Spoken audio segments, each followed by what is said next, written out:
안녕하세요. 전 올해 37살인 여자입니다. 전 3살 많은 남편과 올해 4살이 된 딸이 하나 있는 여자예요. 어렸을 때부터 제 꿈은 화목한 가정을 이루는 것이었습니다. 저희 부모님은 두 분 다 너무 다정하셨고 자식들에게 잘해 주셨기 때문에 저도 그런 부모님을 닮고 싶었거든요. 제 남편은 결혼하기 전에 제대로 된 연애를 한 번 해보지 못한 어떻게 보면 순수했던 사람이었고 무척 예의가 바르고 어른을 공경할 줄 아는 사람이었습니다. 심지어 가정적이고 성실하기까지 한 사람이었죠. 홀어머니를 모시고 살아서 효심도 끔찍했어요. 그러나 제게 효도를 강요하는 것이 아니라 저희 부모님께도 효도를 알아서 하는 남편이었죠. 어디 내놓아도 당당히 1등 남편이다 얘기할 수 있는 그런 사람이었습니다. 저를 위해 요리법을 공부해서 음식을 만들어 주기도 했고, 함께 영화를 보면서 비슷한 부분에서 감동을 받고 함께 눈물을 흘릴 줄 아는 사람이라 좋았고, 좋으면 좋다, 싫으면 싫다, 확실하게 자기 감정을 표현할 줄 아는 사람이라 솔직해 보였어요. 이 남자랑 살면 정말 행복하겠다는 생각이 들어 자연스럽게 결혼을 하게 되었죠.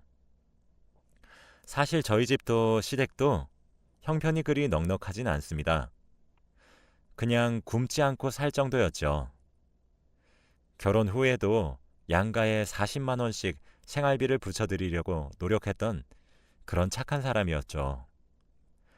남편은 홀어머니를 모시고 살았었는데 시어머니도 절 너무 아껴주셨습니다. 제게 인자하게 웃으시면서 이름을 부르시곤 하셨어요. 그러다가 선물처럼 아이가 찾아왔고 우린 그렇게 새 식구가 되었습니다. 아이를 임신했을 때도 얼마나 지극정성으로 저를 대했는지 몰라요. 심지어 입덧도 같이 했다니까요. 남자가 자신의 아내를 너무 사랑하면 입덧도 옮아서 한다던데 우리 남편이 진짜 그러는 것을 보고 친정도 시댁도 혀를 내두르며 고개를 저을 정도로 애처가다 하셨습니다.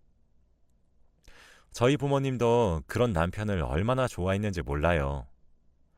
세상에 이렇게 착한 사위가 어딨냐고 동네방네 자랑을 하곤 했거든요. 자기 딸한테 그렇게 잘해주는데 어느 부모가 싫다고 할 수 있었겠냐만 말입니다.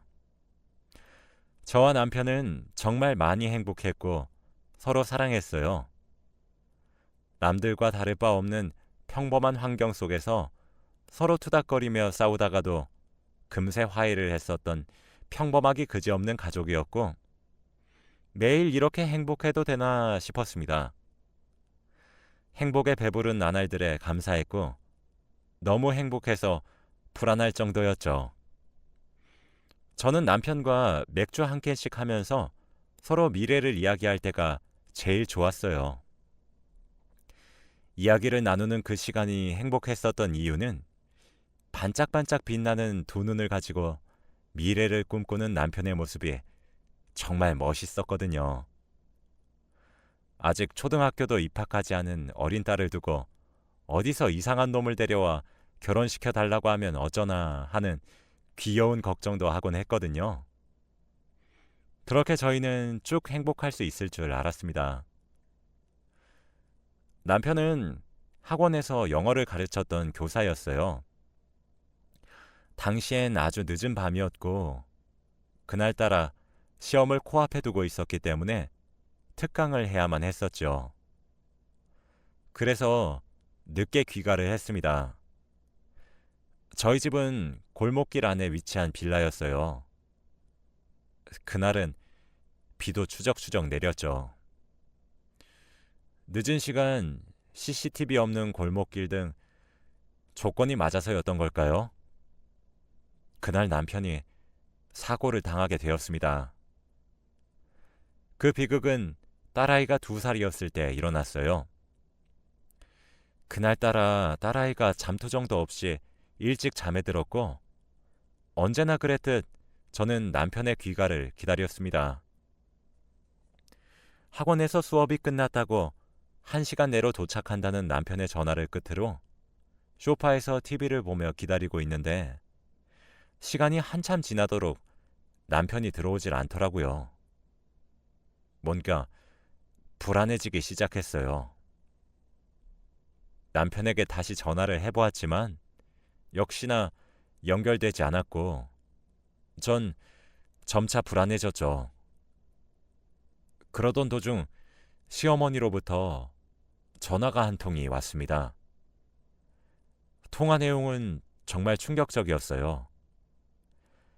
길을 지나가다 뺑소니를 당해 쓰러져 있었던 남편을 발견해 병원으로 이송 중이란 전화를 받았다고 했거든요.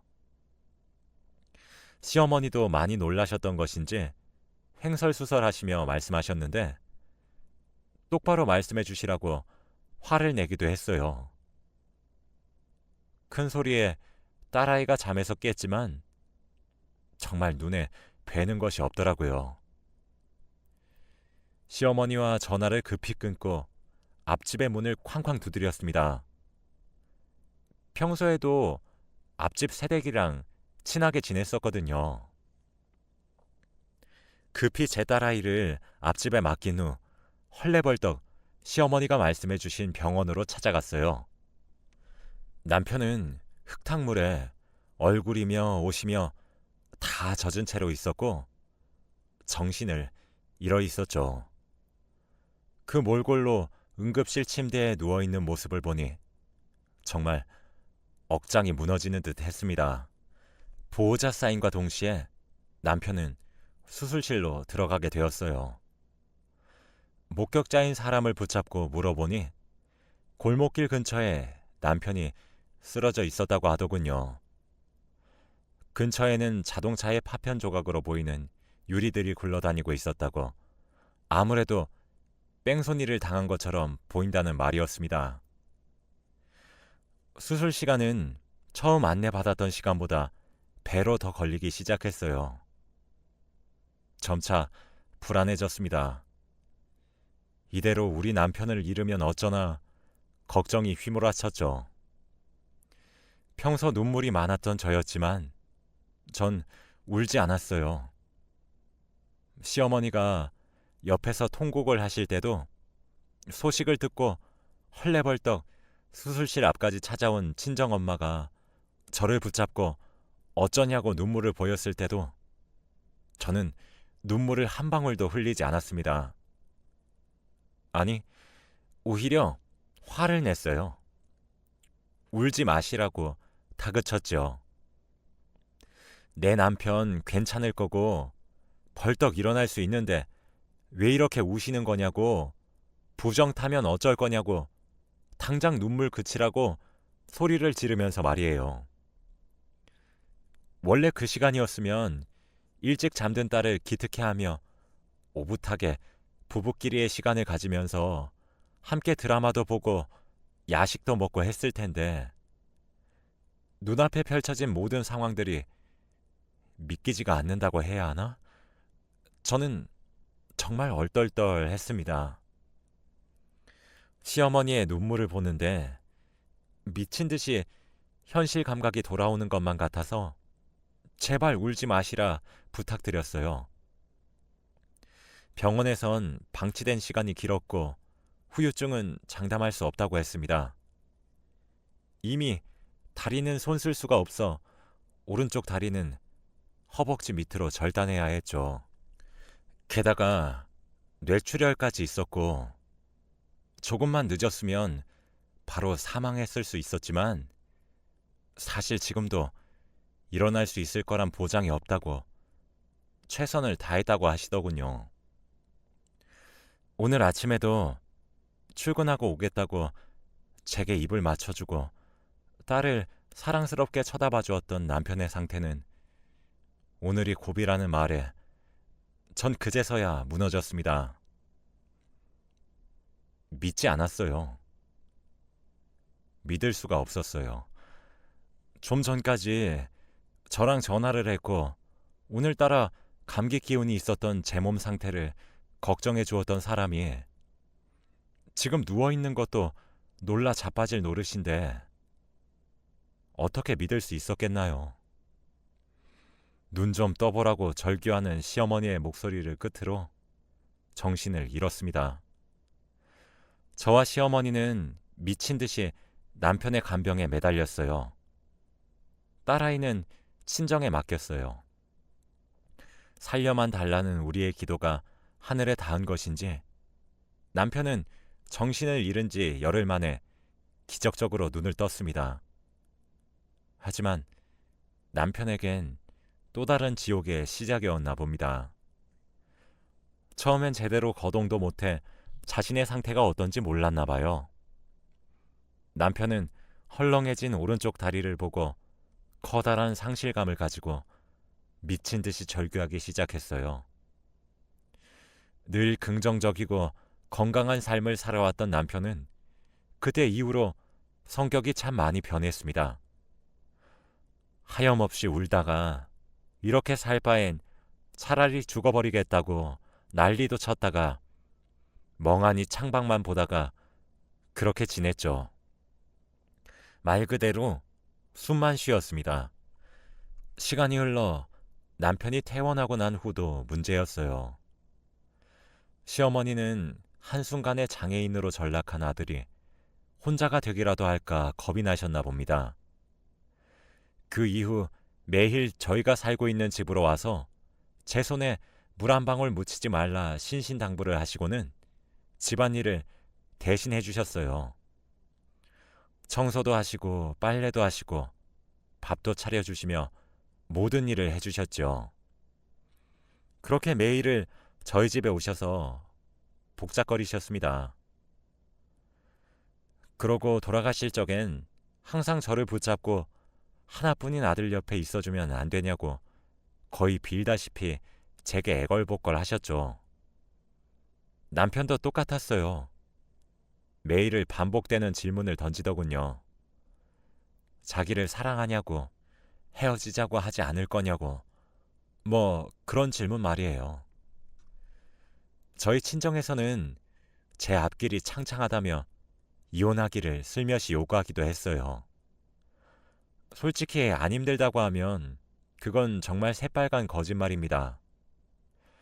제가 처한 상황보다 시어머니와 남편의 애원보다 친정과 친구들의 위로보다 더욱 힘들었던 것은 주변 사람들의 시선이었어요. 동정어린 시선들이요.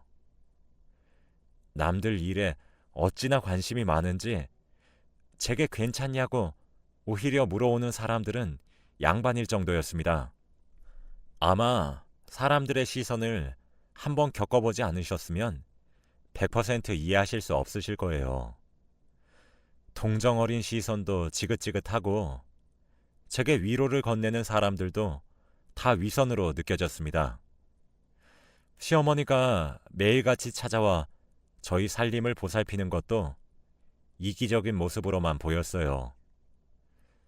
남편을 바라보고 있다가도 제 시선이 남편의 헐렁해진 오른 다리를 보면 참 만감이 교차하기도 했고요. 분명히 무언가 있어야 되는 곳에 아무것도 없으니 허전함이 참 많이 느껴졌지요. 여기서 가장 힘들었던 건 뭔지 아세요? 점점 불안과 공포에 질려가는 남편의 모습을 지켜보는 것이었습니다. 매일 제 눈치만 살피는 남편의 모습, 제게 집착하기 시작하는 모습 등 세상이 원망스러울 지경이더라고요. 매사에 밝고 쾌활한 웃음을 흘리며 명랑하게 인생을 살아왔고 집에 오면 밖에서 무슨 일이 있었는지 오늘은 무엇을 먹었는지 조잘조잘 떠들기 바빴던 남편의 모습은 이젠 온데간데 찾을 수 없었어요. 그래도 어떻게 해요? 같이 산 시간보다 앞으로 살아갈 시간이 더 많지만 멀쩡한 몸을 가지고 있는 제가 더 고생할 것을 뻔히 알고는 있지만 그래도 남편이 건강한 몸으로 함께 살았었을 때 제 남편이 절 어떻게 사랑해 줬는데요.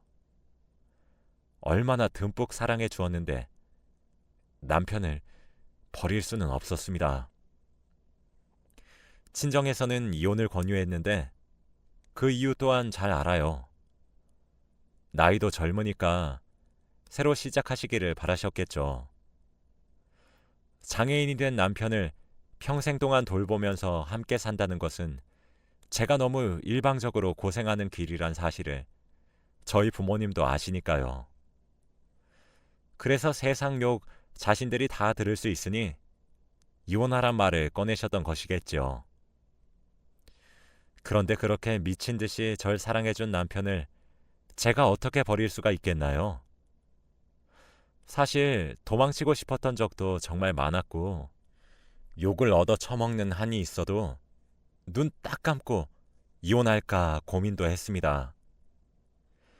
이기적이라고 욕을 먹어도 할 말은 없는데 저를 위해서, 딸아이를 위해서 그런 생각을 안 해보지는 않았어요. 왜 하필 내가 이런 일을 당해야 하고 이 꼴을 당해야 하는지 이해가 되지 않았고 하늘이 원망스러웠죠. 하루빨리 이혼해서 빠져나오고 싶다가도 풀이 죽은 남편을 보면 그래, 내가 아니면 이 사람은 어쩌겠나 싶기도 했고요. 음식 쓰레기를 버리는 일도, 야식을 사다 주는 일도, 분리수거와 화장실 청소, 집안 마트에 가는 간단한 심부름까지 모두 원래 남편이 해왔던 일이었어요. 자신이 해왔던 일을 하는 제 모습을 보고 남편은 수도 없이 미안하다고 말을 하더군요. 그리 내뱉는 남편의 모습이 너무 가슴이 아파 남편을 껴안고 엉엉 울었습니다. 그때 결심했어요. 흔들리지 말고 내 남편 내가 지키자는 결심을 말이에요. 더 이상 절망에 빠져 허우적거리는 남편의 모습을 보는 것도 많이 힘들었고 동정만 받으며 불안과 우울감에 시달리는 인생을 살고 싶지도 않았습니다. 그렇게 결심을 굳히고 친정에 찾아갔어요.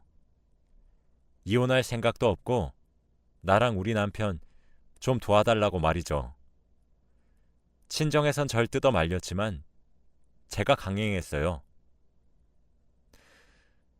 엄마 아빠도 김서방이 나를 어떻게 사랑해줬는지 전부 옆에서 보셨잖아요.